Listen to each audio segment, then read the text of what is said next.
और जल्लोष करे, क्योंकि सरकार न कोई विजन है न मिशन है, केवल कमीशन है, यही लोगों को दिखा है। और इसलिए हमें लगता है कि यूपीए के ये 2 साल देश के इतिहास में सबसे दुर्भाग्य ऐसे 2 साल रहे। This is really, as Arun Jaitley ji rightly said, watershed in the Indian history of these UPS 2 years will prove to be watershed, because there is no mission, there is no vision, only commission, and that is why this UPA has not impressed people, and there is nothing to boast about, no promises fulfilled, and only misery is added. And the worst is that economist prime minister has failed to manage the economy. Sir, व्यवहार किया जा रहा है, लेकिन उसमें मैं ज़्यादा आज कमेंट नहीं करूंगा, लेकिन इतना कहूंगा कि जो भी किए हैं, जो राइट टू एजुकेशन दिया है, मैं इस सरकार को पूछना चाहता हूं कि कितनी अमल उसका हुआ है। 1 साल हो गया आरटीयू को, अभी तक अमल नहीं शुरू हुआ है। और ऐसा कानून आप बनाओगे कि जिसका अमल नहीं होगा, और ऐसे सारे कानून लाओगे कि जिसमें राज्यों की सहमति नहीं जब की प्राप्त की है, स्वीकृत की है, तो विदाउट कंसल्टेशन यूनिलैटरल कंसल्टेशन करने वाले ऐसे बिल्स लाकर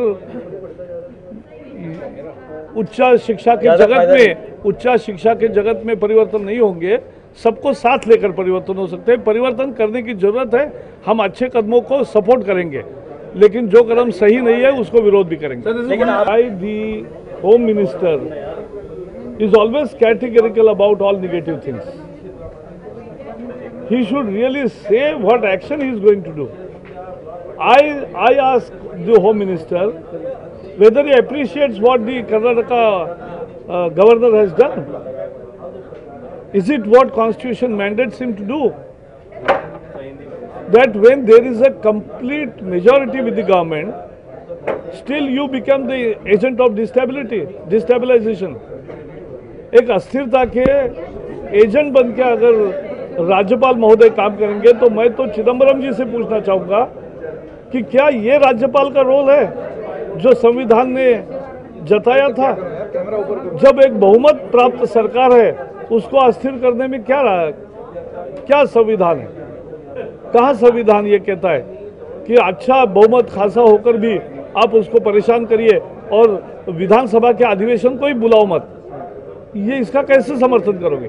सर, वन लास्ट, टीचर को हमारे देश में वो सम्मान नहीं है, जो आज़ादी नहीं है जो विदेशों में है, खासकर उच्च शिक्षा में।